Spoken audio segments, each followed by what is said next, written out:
funding that was provided by the federal government is very much about enabling small to medium enterprises to cope with rising energy costs and to manage those better. And the ways that we're doing that is, you know, I think the key word in the grant scheme is information grants. And so it's about developing high quality and credible information that the industry can access and use that's very relevant to your day-to-day business, and strategies that you can draw on to reduce those impacts. So we've done the research into relevant innovations that we can share with everybody. We are working on delivering some benchmarking reports, which is very much driven by the industry and your interaction with the online measurement tools that have been developed as part of the project. So for those of you that haven't used those tools yet, and we're going to talk about them a little bit today, I really encourage you to get into them and input your data, because the more people that use them, the more robust that those tools will become, and the more valuable the benchmarking data will be that we produce as a result of the report. And we've done lots of industry engagement around behavioural change and just having lots of conversations around the country. So far we've delivered our interactive web portal to host the resources, and originally this was sitting on the LPA website. It's now a standalone website all of its own, and we'll give you the address for that at the end of the presentation. As I mentioned, there are 3 different online diagnostic tools that people can use to assess their energy efficiency performance, and we'll talk a little bit about those today. And then there are fact sheets and checklists and operational guides, best practice case studies, and we've also delivered lots of webinars and training around a whole range of topics. So if you're quite advanced in the area of energy efficiency in your organisation, there are more sophisticated resources, and there are also entry-level ones that will help you just get started if you've not even really thought about how you can improve your energy efficiency and reduce your energy costs before. And so it's with great pleasure now that I pass you over to the capable hands of Mark Olsen from EC3Global Earthcheck, and he will take you through how to develop a business case for your organisation, and also the sort of technical information you need to know about how to participate in this webinar. So thank you, Mark. So I just wanted to say how grateful we are that you take some time out of your day to share in this webinar and hopefully share some experience with us. I will put you all on mute, and I'll get you to use the chat box, and I'll show you how to do that in just a moment, to share your experience along the way, because I want to hear from you as much as I want to talk to you today. We realise that there are a broad range of participants who have got all levels of different experience. Some of you have done all of the things I'll talk about today. Some of you have only done some of them. So there's a little bit to get through because we come at all different levels, and we've learned over our 25 years in this sector that it takes a whole range of different approaches to get the result that you want, depending on your circumstances. So there is no one size that fits all. So we'll work through a whole range of different strategies that have been used and have been effective in different circumstances. Some may work for you, others you may have tried and they haven't worked, and I'm really keen to hear your feedback, because as Suzanne said right from the outset, the whole process here is about sharing information, us sharing what we've learned from others with you, and of course you sharing with others. So what we'll do is, you've got a good sense of what the project aims are. What we're going to do now is get straight into what are the elements of successful business cases. 4 key elements we've always found to be extremely successful. Explaining to your business why they need to change, what they need to change, what the benefits from those changes are, and how you'll keep that change going, how you'll create a culture of change that supports the project or initiative that you've implemented. So we'll finish that up with where you can find more information. You can always stay in touch with us, and we would always love to hear from you. So what I'll do is I'll just put you on mute now, and if you have a question to ask, feel free to drop into the chat box and just send a note either to me directly or to everyone. If you want to make a comment about something that I've talked about, if you want to share your experience. So I will come to you at the end of the 4 approaches to successful business cases to see if somebody wanted to share a story on how they've done it and what worked for them. So it is an interactive session. We'd love to hear from you, so you can start to think about where you might want to come in and how you want to come in. I love this quote from John. You can be as smart as you like, but if you're going to convince people, it's got to make good business sense. And businesses think about their priorities in many different ways, which is why we have to come at the approach of building a business case from so many different directions if we're going to have success. There is no one way to get there. So we want to make sure you know where to find the information that you need, what's worked for other people, how best you can communicate those benefits, and talk about some of the strategies to build cultures of change in your business. So if you're on the phone today, you're on the webinar today, you already know why we need to change. But some of the reasons that we share with our clients that motivate them to make change is, of course, the most economically rational. Costs continue to rise. They're not about to go backwards. We see a small decrease in the fuel price, but in really big terms, the majority of our costs continue to rise. So in pure economic terms, taking action now makes good economic sense.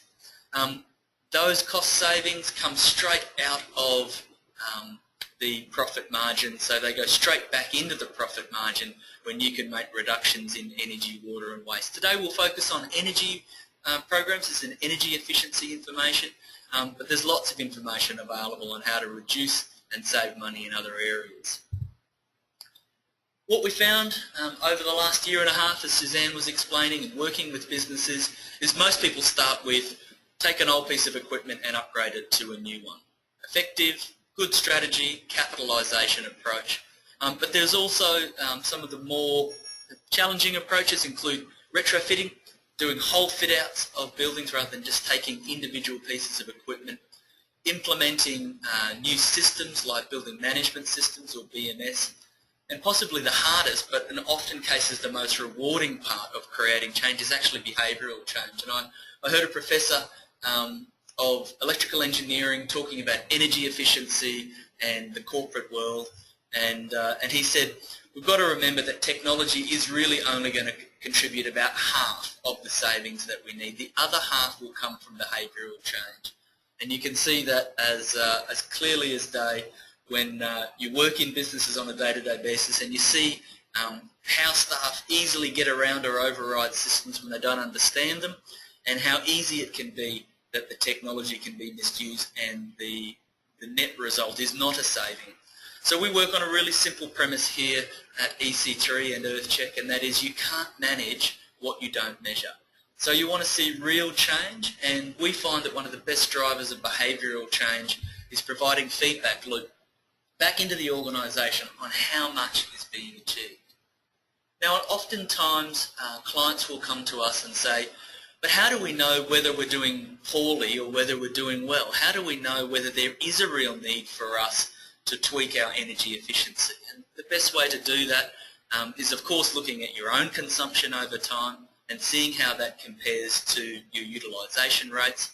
But what you can do is also benchmark your consumption. And you'll see from the tools that are available through the Greener Life Performances program, tools so that you can see how do I compare to others. And we find that to be often one of the greatest motivators for organisations, to be able to say it is possible, others are doing it. Not only are they doing it, but they're doing it so much better than we are. Let's set ourselves a target of getting to that or beyond that. And we find many businesses are only looking at their own consumption, and they might be holding or only slightly increasing and feel that they're doing really well. But when they have that first opportunity to see how others are doing by benchmarking, can make an enormous difference. Now, you don't have to go and do those yourself. Now, through Greener Life Performances, there are calculators available to let you see how you compare. And then the more complex model again takes us into building management systems. I know many of you who are on the phone, I've spoken to you before, are using building management systems to different levels, and we know that many of them produce an immediate result and a great return on investment. But like any great asset, the behaviour change has to go with it, and your team has to know how to make the most of your BMS if it's going to be a success for you. So there are two tools available if you want to do some benchmarking. For venues, the greenhouse gas estimator gives you an indication of how you sit on the benchmark. And for the events themselves, Julie's Bicycle and the IG tool also gives you a sense of where you could be improving your performance. So if you haven't had a chance to do those, as Suzanne said, those are available to you. And we encourage you to get on putting that information in and get a sense of how you can be improving. So you can see on that greenhouse gas estimator the baselines and best practice. So you can actually pitch yourself between the average and who's doing it exceptionally well and see where you sit at a glance by putting your information in there. So I encourage businesses to do that. It's a great way of motivating senior management and the operational teams to continue to make improvements when they can see how you compare to other businesses, not just how you compare to yourself over time.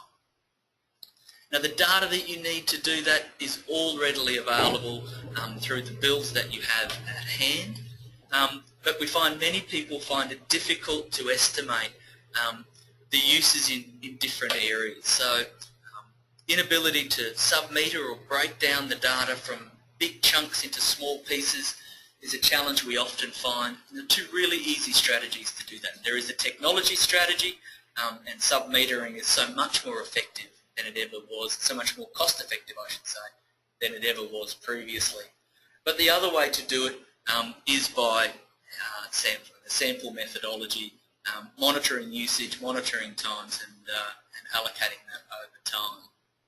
Obviously, the most correct and the most specific will be being able to access sub-metering information. And that can be retrofitted now and start to give you that information that you need. And it's sometimes that small granular data on a more regular basis that'll get your team motivated to make the change. But if you're going to be looking at capital cost, then your yearly averages or your yearly data will provide all that you need to have a look at doing some capital investment. So we'll move on to capital now, and then I want to hear from some of you on some of your experience in getting the data and building the case to do some of those what we need to do, some of those capital investment and big changes that are required to make your businesses more energy efficient. So start thinking now about who might want to share their thoughts, and you can just drop me a line in the chat box there. So if we're going to create energy efficiency, we're going to implement measures. We need to know what are we trying to change, how can we evaluate the options, and what measures might be needed to get us into a position to make that change. Often one change has a knock-on effect into other parts of the business. So it's important that you think about the change holistically. That means, how's it going to work with my team? Who's going to maintain it? Is the maintenance going to be done in-house or by a third party? How reliant am I on this asset if it goes down? What redundancy do I have in place? So if we've started with good data, we can't manage what we don't measure. If we start with really good data and we put ourselves in a position then that we can measure how much of a difference this investment is going to make, we can also then look at those knock-on or contingency impacts. So again, there's a whole range of resources in the LPA website, in Green Alive Performances, including some checklists to see areas that you could be improving that you might not have thought about, and a simple action plan attached to the greenhouse gas estimator tool, which does the benchmarking for you, which might help you to identify some of those areas you could make immediate change and find the greatest impact. Well, what we've got to do when we come to do that evaluation is it's not just about the pure economics, it's not just about how much does it cost per kilowatt hour. We've got to look at a range of pros and cons for each of the options. What we're going to need in both capital, how much money will it cost, but also what impact does it have on our resources. So what are those capital, labour and maintenance costs, and how do they impact on us? Do we have those skills and experience in-house? And we've created a little template for you to do that technical evaluation. I'll walk you through that now. So you can see some simple evaluation questions around how effectively the solution addresses the issue. So if it's around peak energy consumption and it's a 24/7 consumption reduction, then you haven't gone with a peak load. So you've got to understand where your energy efficiency opportunities are. Is it across the board? Is it during peaks, highs and lows? We've got to think about workplace health and safety. How will we get up to make changes if they need to be changed? Who's going to do it? What happens to the experience of the patron? So in terms of lumens, in terms of warmth or heat, in terms of the feel, what does that mean for the patron's experience? Of course, we want to have a look at the environmental benefits, and some organisations have made commitments to environmental benefits. So I'd always encourage you to have a good look at what the organisation's mission, vision and goals are, and where some of these evaluation points come into that. How do you tie the safe workplace, the environmental benefits, the other community benefits, the artistic outcomes to what the organisation is aiming to achieve? So the closer you can tie it to those, the more likely your shareholders, your senior management team and your board are to see a connection to those. I think about something as simple as an airport, investing in something like a major rainwater tank. On a pure economics term, there's no there's no economic benefit from putting a rainwater tank into a major airport. But as a good corporate citizen, which was one of their main aims, they could see that they made an enormous difference to their community. So sometimes the benefits aren't purely the numbers, and the case won't be built on the economic benefit alone. You've got to start to think about what it means for the business and its objectives. We talked about some of that technical skill. Do you have it in-house? Where are you going to get it from? What will that cost? How much time could you be down for? Is the technology well established? Is there somebody else in your location? So if you're in Kalgoorlie, is there someone else in this area who's picked up that building management system or that regulator of energy spikes, so that you can know that it is working with somebody else and that you can share the expertise and share the experience of working with it? Sometimes it's harder to be on the leading edge or the bleeding edge than it is to stay with something a little safer until you've got that established. So do think about who else in your region is using the technology that you might be thinking to use. And then, of course, you've got to be able to interrogate the return on investment.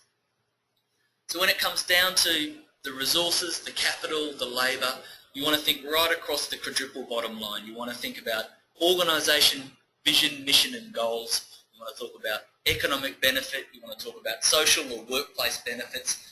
And of course you want to talk about environmental benefits.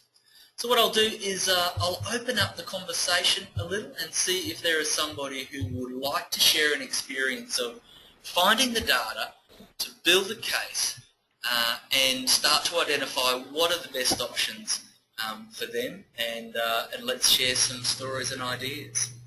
Someone from the floor want to jump in?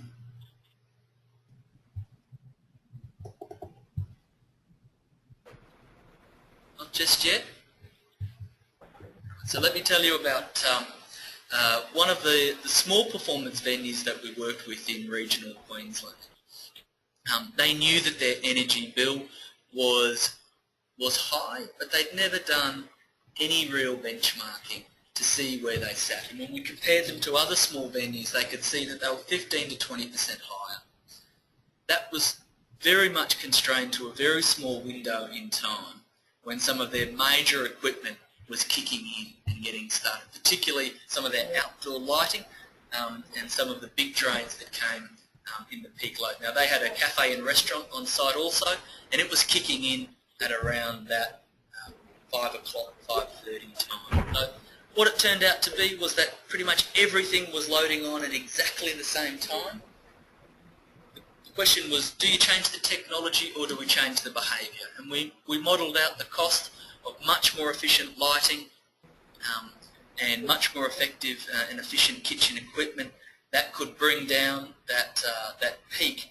But in fact, the better return on investment was actually bringing staff in early and spreading the load, and then reducing that peak, which was reducing the load and the need to kick in to the second power. So sometimes the changes aren't just about getting the technology solution. Sometimes it is a balance between the technology and the way that you use it. Of course, what we always want to do is find a way to reduce total energy consumption. The first and easiest might be one that comes around behaviour change. So anyone from the audience want to jump in and share a story before I have a talk now about some of the data?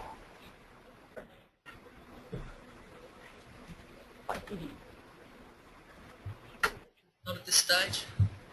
No worries. I'll put you back on mute. If you do want to jump into the conversation, just jump into the chat box and let me know. So let's get into the really nitty-gritty of the conversation. Nice to talk about how we build a case, but what does it actually look like when we're trying to demonstrate a case for making a real change?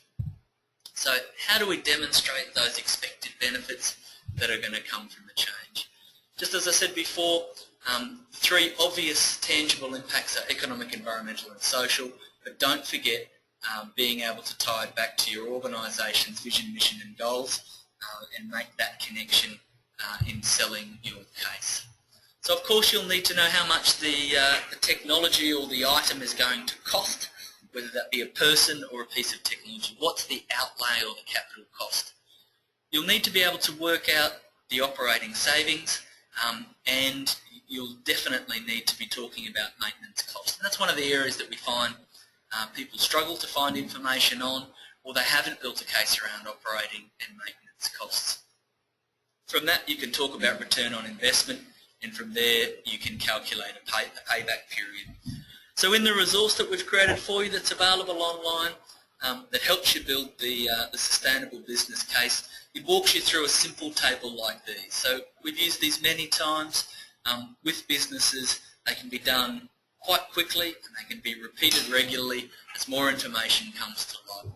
So this is a simple case of replacing 120 halogens with LED lights in a public area, working off 130 bulbs, going from 120 watt halogens down to 12 watt LEDs. Now of course on the most obvious case, the simple operating cost, there is a significant saving and you would get a big return on investment. What you've got to do though, before you jump in, most people draw the line there and say, there we go, based on the capital purchase and the operating cost, we're away. But you need to have a really good look at issues like cost of installation, because there's a knock-on effect. Sometimes the LED that you purchase can't work with the transformer that you're working with, and you'll need to actually replace the transformers along the line as well as the bulbs themselves. We've seen it too many times.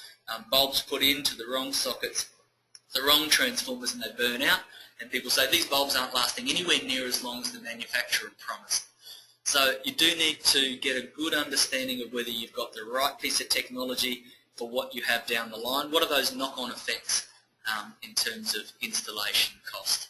Then you've got the maintenance cost. Are they higher or lower over time? They need to accumulate into a total cost which can be divided by unit before you start to look at payback period. And of course the obvious one that we do is around expected life hours. Now there are two ways to do this. The manufacturer will obviously provide you with an expected life hours. But like I said before, you're a network of performance venues. You should be reaching out to a range of local businesses to see, or other businesses in your sector, to see whether or not the technology that you're looking at purchasing is going to last as long as the manufacturer suggests. So create a network with each other, use Live Performance Australia to ask the question of other providers, does this last as long as it should? Ray Ellison's just jumped in to say we had this issue with the dimmable LED house lights. You needed to then use special dimmers that go with the lights to make them dimmable. So it's important that you look at those knock-on effects and they're built into the cost. So don't just do it straight off the manufacturer. Ask the question of other providers. If you're looking at Philips 9.9 dimmable LEDs, ask the question, who else is using them? How long are they lasting? Are the lumens lasting as long as you expected? Are you getting the light as clearly and crisply for as long as you expected? What have been the knock-on effects? What transformers did you need to use? So get your engineering guys and get the providers of the technology to walk you through the whole connection and knock-on effect, and do your calculation off the full economic value, not just the immediate return on investment. Think more broadly than just the initial purchase cost. When it comes to measuring the environmental benefits, typically we're talking here about carbon, but don't forget about waste reduction as well. Longer lasting bulbs, longer lasting pieces of equipment, reusable pieces of equipment, rechargeable batteries, all of those reduce waste to landfill, which is both a corporate social good, but when you start talking about larger items, you're also talking about waste reduction that has an impact on the business. So when we take that LED and halogen case study into to doing carbon or measures of environmental return, there are a couple of things that you can use. Of course, the greenhouse gas estimator that's available on the LPA website will help you measure the carbon impact, and you'll get that figure from that. Often what we find though is boards, CEOs, stakeholders are interested in what we call a sticky figure, something that can be easily translated and easily related. So we'll often use comparable annual greenhouse gas emissions to things like energy use in a home, passenger vehicles, or rubbish bins full a year if we're talking about waste.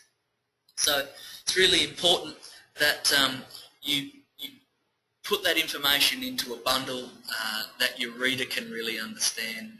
Small, sharp, simple ideas are much more likely to get through. Straight financial savings are fantastic. Don't forget to bring the environmental benefits up in the same way. Ray's come back in to say that you know, we are definitely still testing some of the manufacturers' claims on the lifespans of some of our items, and my answer to that, and the way that we work in other sectors, in airports, in hotels, is we encourage you to work together, to talk to each other about real life experience and what has worked before you take the figure and drop it straight into the calculator. So really important that you ask that question: who else is using these bulbs? Who else is using this BMS? Who else is using these variable speed drives? How long did they last? How quickly did you get a return? And that means you've got to be measuring along the way so that you can report back on your own efficiency, but also to be able to share that with your colleagues. So there's some great environmental benefits that you can communicate: vehicles off the road, waste reduction, equivalent number of homes in your community, as a great way of explaining to those decision makers who make the final call on whether or not this is the sort of investment that they make. Don't forget the social benefits. Like I said before, something as simple as an energy efficiency or water efficiency measure can be of real interest to your community. They see real benefit in these things. Often community groups and schools are really interested in seeing new technology at work. So don't forget that there could be some real social benefits and some real kudos in your community from making an investment like that. We see that staff members of organisations that are making a commitment, particularly ones that get their staff involved in making these decisions, stay longer, more passionately connected to their business, and much more loyal to the brand and to their employer. So staff members do care about the difference that you try and make in your business, and it's important that you get staff involved, you get them to understand why this change is being made, and you will start to see both cultural benefits and social benefits that come from that. A lot of organisations are nervous about talking about the initiatives that they've done because they feel that somebody might criticise them for not doing enough, or is that all that you're doing? Or how do you substantiate that claim? We'd go through a simple three-step process. Firstly, if you're measuring the impact that you're making, you could always share the results directly. So those tangible and sticky figures of the impact that you've made, both in sheer reductions and how that translates into households or vehicles off the road, can be substantiated if you're measuring. The second one to do then is the benchmarking, to be able to compare yourself with others in your sector. Can be a really powerful way of communicating for those people who feel that you could be doing more or should be doing more, that you are doing as much as others and sometimes more than others, and that's a nice way of bringing your shareholders, your board, your CEO up to speed to say, if we make this change, that'll bring us much more on par, or it might even put us head and shoulders above others in the sector. And then finally, getting a third-party independent recognition of some kind of the efforts that you made can protect your organisation's image and reputation and allow you to speak freely about the difference that you made. And there's information available about the sort of programs you can use. As I said, your staff do care. They want to be proactive. They are interested in environmental matters. They want to talk up your business and the difference that you made. To do that, they've got to be involved. They've got to understand the impact of the change. So don't allow the technology to do the speaking for you. Translate the results of what the technology has done. Give that to your staff in simple, easy ways that they can then talk to your patrons and talk to your business partners about the difference that you've made. They're not going to remember the numbers, but they might be able to remember some of the simple comparisons or analogies of households or cars taken off the road. They may not remember the number of kilowatt hours or the financial savings. So if we can clearly articulate, we've got the data behind us, we've done the comparison or the ability to compare one and another, not just on the economics, but across the environmental, the social, and of course the corporate, then we've got to do the hard yards in creating a real culture of change within an organisation. That is easily said and hard to do, but our experience over the last 25 years is businesses who do simple steps like creating a green team, bringing together staff from across the organisation, even if it's only a couple of times a year, to have bottom-up input into where the organisation is going. Find more changes to be made, make more simple changes, find what we call the low-hanging fruit, and keep staff motivated. We've even seen organisations go as far as to say a proportion of the savings that are made go back into the green team to reinvest in new initiatives. And it's a really powerful way of keeping your team, the guys who are going to make the 50% of the difference, not the technology, but the people themselves, engaged in the conversation.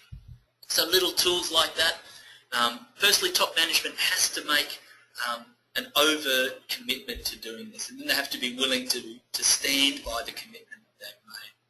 Then once you've made that commitment and you're regularly measuring and potentially benchmarking your performance, you've got to then communicate that back to your board, your sponsors, your staff, your patrons, of course, and other stakeholders, and use those sticky figures on the difference that you've made, translated into simple, easy facts that they can get their head around and they can get a hold of to be able to share that with other people.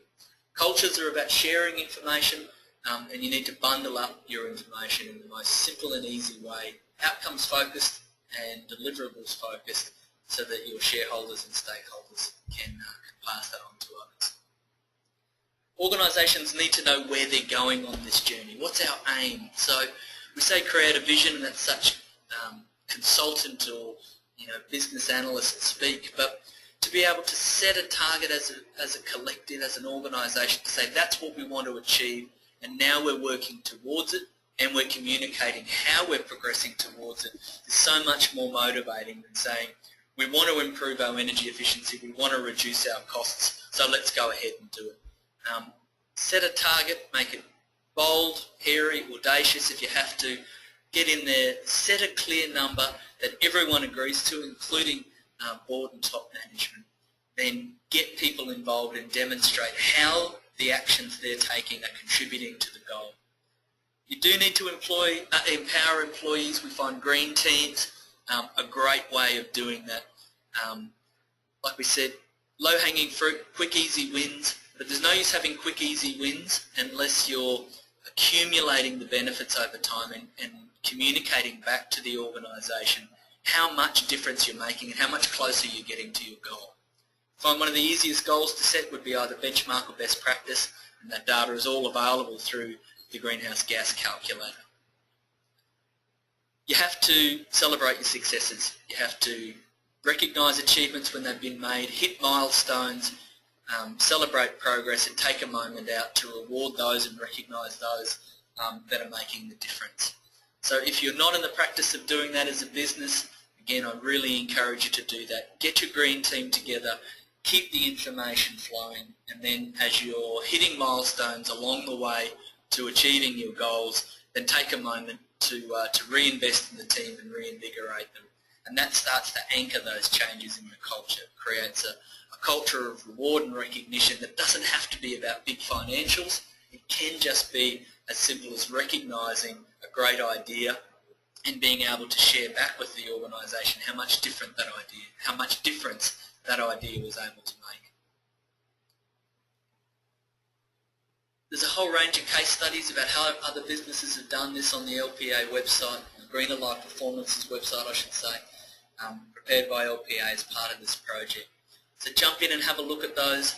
A whole range of different ways that people are doing it, from competitions, newsletters, rewards boards, target boards. But you've got to keep that right in front of your staff and of your stakeholders. They know the progress that you're making. And of course, in your business, it's all important to make sure that that's not only not detracting from, but it's actually improving the patrons' experience of the place. So don't all keep it back of house. Help your patrons understand the difference that you're making in simple and easy ways. So who are we communicating to? Starting from the staff, up through our marketing department. Who's talking to the patron? How are we talking to them? How are we telling them what difference we're making, and how do we justify that? And then how do we get the management team to understand it and be able to share that as one of the successes of the organisation? One of the lessons we've learned along the way is that annual reviews of effectiveness simply don't make it through the management cycle. You need to be working more regularly to identify the differences that have been made and share those back with the organisation. You need more than one day in 365 to share the successes that you've done. So Ray, I might jump in there and let you share a little bit of your story about reward and recognition. Just turn your microphone on for 1 second. Apologies. There we are. So Ray, do you want to jump in and tell us a bit about the rewards program that you've been running? It's not a very sophisticated rewards program. Country Arts SA, Ray Ellison from South Australia. Can everyone hear me? I hope I can be heard. Yep, I just muted everyone, so they probably all said yes and you couldn't hear them. In South Australia, we about 2.5 years ago switched our motor vehicle fleet to all hybrid vehicles. In fact, the progress on that is 99%. Now we've got one non-hybrid car left. Savings achieved so far have been about 30% reduction in fuel consumption across the board.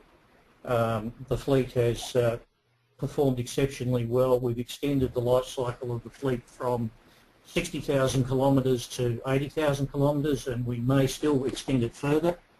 The resale value on the first vehicle that went to market back in December was exceptionally good, so we're encouraged by that. We've run a couple of competitions now amongst staff to reward those who can take a photograph of the vehicle's instrument panel showing their average fuel consumption over the life of the vehicle, and the winner gets a coffee mug with a novel logo and piece of text on it. It shows a fuel petrol Bowser and the claim, "But officer, I was hypermiling." And some of the people have quite taken to that. The best result we've got so far is a lady who was using a fleet car from Crystal Brook in South Australia and travelling around the local area of the state up to about 150 kilometres from her location, and she's been averaging 5.7 litres per 100 k's, and that includes extra urban and urban driving. We did a lot of analysis of our vehicles' usage, and discovered that more than 70% of the vehicle usage was in urban areas under 80 kilometres an hour, with a lot of stop-start, and this is where the hybrid vehicles have been exceptionally good to us. So that's that one. That's a great one. You know, I love some of the measures that you're using there, and I think it's really good to think about the life cycle of the product. So resale value, life cycle extension. What do you think your return on investment has been from the vehicle, the non-hybrid vehicle, which would have been cheaper to purchase? How long do you think it takes for your vehicles to get a return on investment for you? With the 30% saving in fuel on average, the vehicles that are the best data I've got is the vehicles here in Adelaide. We were using vehicles that had fuel consumptions in excess of 10 litres per 100 k's, with primarily urban driving. We've reduced that immediately to, on average, 6.2 litres per 100 k's. The first resale, the vehicle sold for over 18,000 with over 70,000 on the odometer.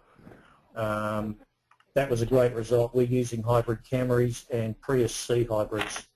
And we did a sponsorship deal with a regional motor vehicle dealer, and they've looked after us exceptionally well. So Ray, just give us a little insight into how you convinced your organisation to go down that path. And then Trevor, I might come to you with a question about things that you're doing at Merigong and how we can start to learn a little bit about that as well. So Ray, how did you build the case to make the investment in the hybrid vehicles? What was the tipping point? The key elements were to make very good analysis of our usage and our fuel consumption, and then from there we moved on to doing a tender with vehicle dealers. We didn't have hybrid specifically in our focus. We were looking for vehicles, including diesels, for example, that would achieve the kind of results we were looking for in reducing our fleet operating costs. And whilst the Camry was a sort of mid-range vehicle, it suited our business needs very well in terms of boot space and comfort for distance driving. We're spread all over South Australia. So we then did a life cycle cost analysis on the vehicles we had been using and found a certain figure, counting turnover and low resale value. We had a lot of four-cylinder vehicles in the fleet that weren't selling back very well anyway because they were small, and you couldn't keep them past about 60,000 k's because the wear and tear on the vehicle with a small engine was difficult.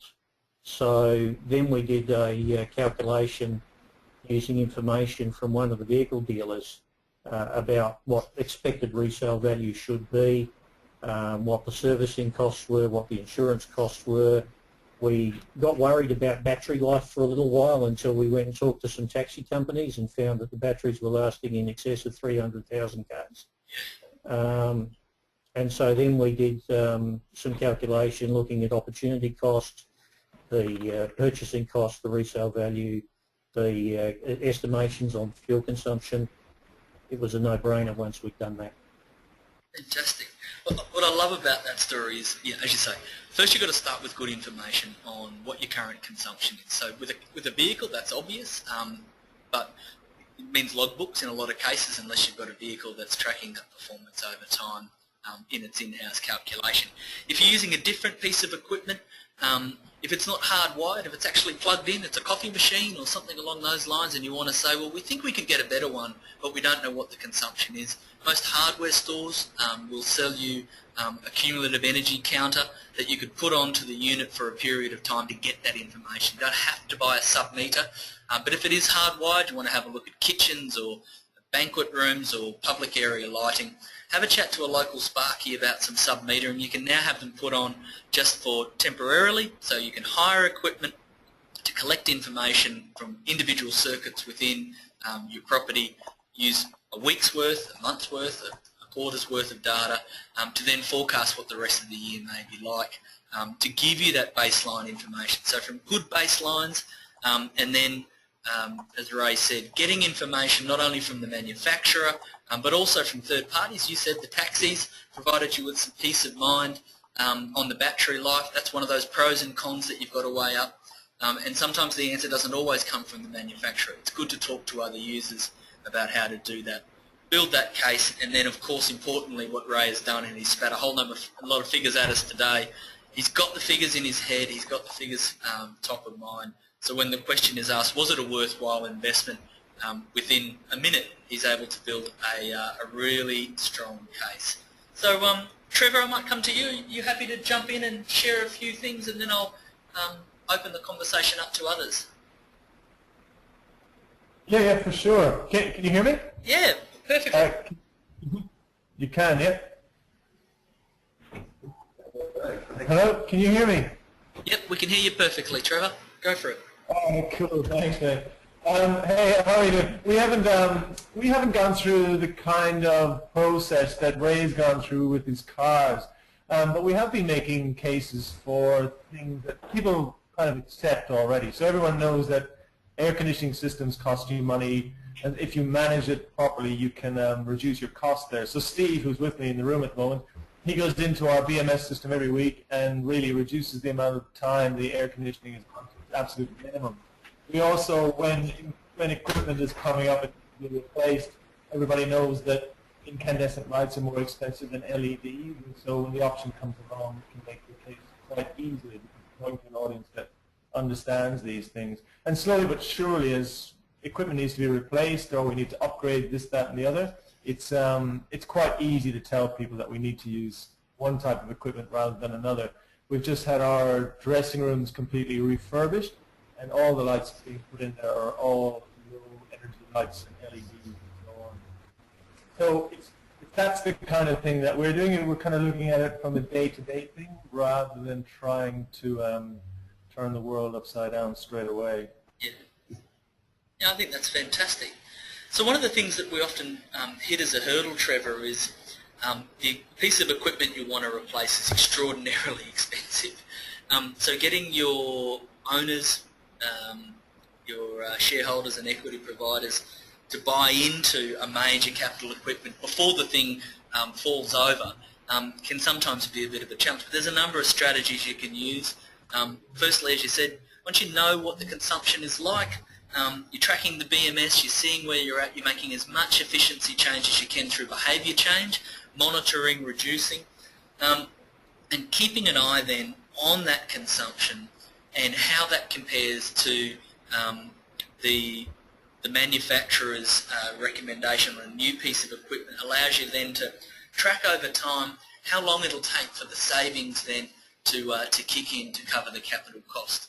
But the flip side of that is ideas like energy performance contracting, where you can work with a partner provider who wants to reduce the cost or offset the cost of the new piece of equipment with the predicted energy savings. So there's some information here in this presentation, but also in the management guide and on the website about the Energy Efficiency Council and the information they have on energy performance contracting. So I'd love to hear if anyone's doing anything different. Justin, do you want to chime in and talk to us about how you're using the BMS to understand costs through your business?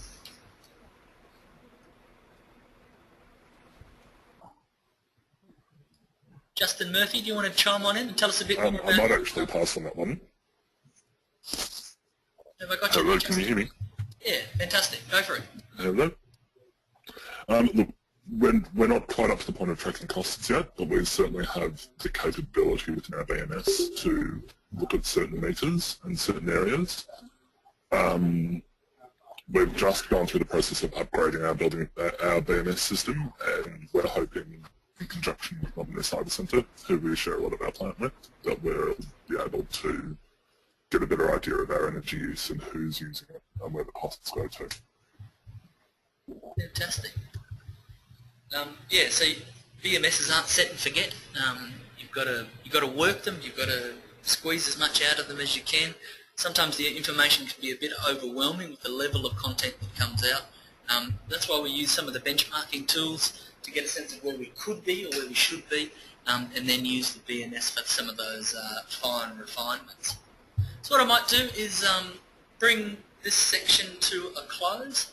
Oh yeah, R22, that's an interesting one, Ray. We'll, I'd say most people would have moved on with the R22, but we'll see where others are going on that one. But where to from here? So we produced a little management guide which is available from the Greener Light Performances website, greenerlightperformances.com.au, and the management guide is there, and it covers most of the things that we covered today. It's got information about energy performance contracting, and there's a link in this presentation through to the EEC website where you can have a look at how some of the larger suppliers might be able to help you to reach your goals. And like I said from the outset, if you have any questions at all, Suzanne, myself, or Lisa would be happy to answer those for you. So our information is there on the screen. Feel free to take a screen capture, email us, or jump onto the website, and you can contact us through greener@lightperformances.com.au. Jump onto the social media and tell us more of your stories. So thanks so much for participating today.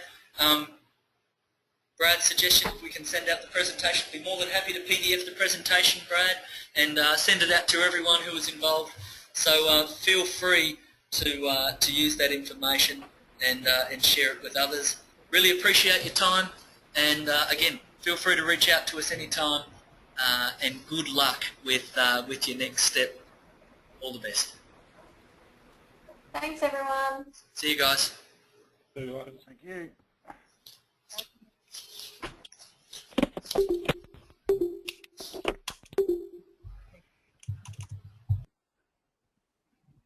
If I knew that.